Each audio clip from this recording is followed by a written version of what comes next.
Good morning everyone. Welcome to Ojaswat IAS Academy. So we are trying to cover current affairs in the form of MCQs for helping you in the upcoming exam of UPSC Prelims 2020. So today we will discuss the MCQs of 1st May. But before starting the MCQs, let's see what are the 10 topics which we are going to discuss in today's MCQs. So these are the 10 topics which we will cover today. And please do take a pause when you see question on the screen, answer it first and then see the explanation part, and try to get at least 7 questions correct out of 10. So work hard, be consistent, regularly watch our videos. So let's start our today's topic with question number 1. So question number 1 is with reference to containment zone. First, the green zones are districts where no new cases were reported over 28 days since the last case tested negative. Second, green zones are declared risk-free and may have no future threat of COVID-19. Here statement first is correct, but second is incorrect, so option will be A, that is 1 only. So central government has decided to demarcate the areas into containment zones, and 3 colors have been used for this purpose, that is green, orange and red. Green zone we have already discussed. Orange zones are those where only a few cases were found in the past with no increase in the number of positive cases, and their minimum activities will be allowed, like opening of limited public transport, harvesting of farm products, etc. Whereas red zones are the districts where sizable number of cases were detected or areas which were declared as hotspot. And the context is that the government is planning to open up green zone first, but these zones may have many asymptomatic cases, that is infected people with no visible symptoms, which may lead to increase in the cases. And in one of our lectures we have already discussed about what are asymptomatic cases. So let's move on to the next question. Now question number 2 is with reference to credit risk funds. We have discussed this question earlier. I hope you can answer it correctly now. So statement first, credit risk funds are the long duration debt funds which carry a medium risk. Second, they have the potential to offer 2 to 3% higher returns compared to risk-free higher rated papers. So a statement first is incorrect and second is correct, so option will be B, that is second only. So risk funds or credit risk funds are debt funds which have at least 65% of their investment in lower rated papers, that is AA rated or below it, and these are the funds which are lower duration debt funds that play on the principle of high risk high reward. And these are the debt funds which generate returns for investor by investing their money in avenues like bonds and other fixed income securities, and they have the potential to offer 2 to 3% higher returns. And the context is that one of the largest fund house in India, that is Franklin Templeton Mutual Fund, has decided to close its 6th credit risk fund amid the severe market disallocation and illiquidity caused by the COVID-19 pandemic. Now question number 3 is with reference to World Intellectual Property Day 2020. Statement first, the day aims to increase awareness on impact of patents, copyright, trademarks and designs. Second, the theme for 2020 was Innovate for a Green Future. So here both again statements are correct. Option will be C. So World Intellectual Property Day is celebrated annually on 26th April, and the event has been established by WIPO, that is World Intellectual Property Organization, since 2000, and 26th April was chosen as a date because it coincides with the date on which the convention establishing the World Intellectual Property Organization entered into force in 1970, where WIPO is a specialized agency of UN and a global forum for intellectual property services, policy, information and cooperation, whereas the theme is Innovate for a Green Future. Now question number 4 is the Central Vigilance Commissioner is appointed by which of the following officials? So the correct answer is it is President. Option will be B. So CVC is anti-corruption watchdog with an autonomous status created in 1964 to address governmental corruption.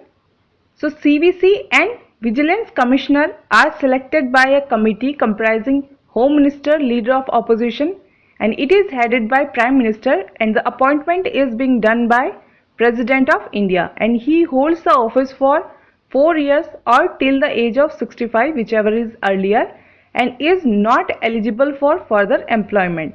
And context is that retired bureaucrat Sanjay Kothari has sworn in as the next CVC by President Ramnath Kovind recently. Now question number 5 is Dehing Patkai Wildlife Sanctuary is located in which of the following state of India? So the correct answer is it is Assam. Option will be C. So Dehing Patkai is a deciduous rainforest interspersed with semi-evergreen and lush green flora and biodiversity. And Dehing name is given after a river, and Patkai is hill at the foots of which the sanctuary is located, and it is the only sanctuary in India which is home to 7 different species of wild cats. So you have to focus on this line, and the context is that the National Board of Wildlife has approved coal mining in a part of an Dehing Patkai Wildlife Sanctuary in Assam, and this National Board of Wildlife is a statutory body under Ministry of Environment, Forest and Climate Change. Now question number 6 is recently South China Sea is again in news. So which of the following islands are located in this sea? So Parcel Island, Spratly Islands, Woody Island, Tiwi Island. So you have to choose the correct statement option actually. So Tiwi Islands are not located in South China Sea. So option will be A when we eliminate fourth one. So here is the map is given. You can see above one is Parcel Island and below one is Spratly Island, whereas Tiwi Islands are 100 kilometers north of Darwin, where the Arafura Sea joins the Temur Sea. And now China is focused on the 2 disputed archipelago of the Spratly Islands and the Parcel Island in the mid of the South China Sea between the territory of Vietnam and Philippines. And recently Beijing unilaterally named 80 islands and other geographical features in the area, which is drawing criticism from neighboring countries who have also laid claim on the same territories. So the area becomes very important. Now question number 7 is recently Amnesty International was again in news. So consider the following statement. First, it is a non-governmental organization. Second, its headquarters is in Hague, that is Netherlands. Third, it is focused on human rights. As we have to find out incorrect statement, so the incorrect one is second one. So option will be B, that is second only. And second one is incorrect because it is headquartered in London in UK, not in Hague. And Amnesty International is world's largest human rights organization, and it has carried a worldwide movement with the mission to prevent and stop grave violation of human rights like the right to physical and mental integrity, freedom of conscience and expression, and freedom from discrimination.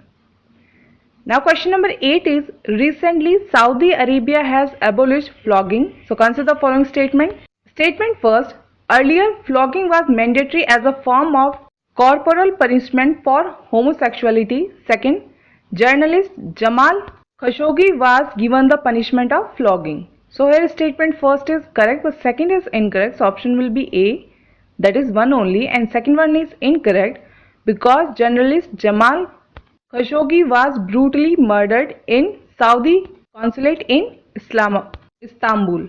And here the picture is given. This is the form of punishment which is called flogging, and this form of corporal punishment could be used by judge at their discretion as an alternative or in addition to other punishment. But now as the flogging is abolished, judges will have to choose between fines, jail sentences and non-custodial alternatives such as jail sentences.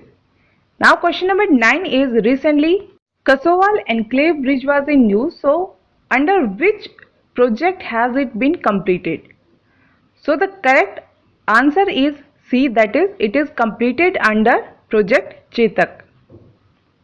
So here is the image of bridge is given, and it is being built by 49 Border Roads Task Force of Project Chetak, and BRO has constructed and opened a new permanent bridge on the river Ravi connecting Kasowal Enclave in Punjab to the rest of the country much ahead of its schedule, which is a positive thing. So it will ensure connectivity and easy movement in the area. Now question number 10 is, Nagorno-Karabakh region shares border with which of the following water bodies?